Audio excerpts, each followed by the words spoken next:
Lieutenant Commander Bill Connell was laid to rest today at Fort Snelling National Cemetery.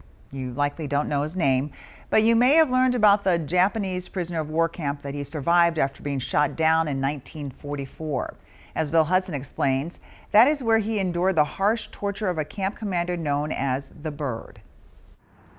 They are just made of something different than the rest of us. Under Mount Olivet's impressive spires, a World War II aviator would forever slip the surly bonds of Earth. Truly a survivor to the core, never would surrender. Bill Connell easily could have. On July 4th, 1944, he was shot down over Chichijima, was captured and endured 15 months of torture inside a prisoner of war camp.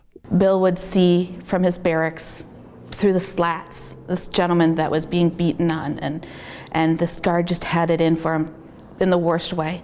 And we come to find out several decades later that it was Louis Zamperini. Years later, Bill's guard wrote him begging forgiveness.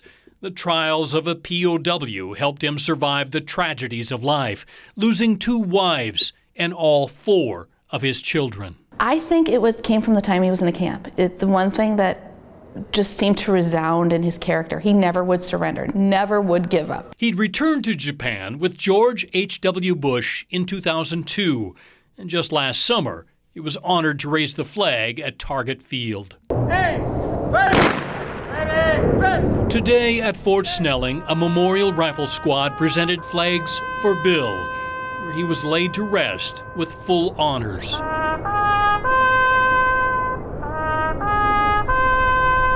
A proud and enduring Navy aviator, once again destined for heavenly flight.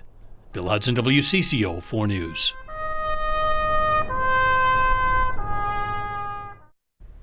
There was a common connection between Connell and former President Bush. Both were shot down over the same Japanese island just 2 months apart.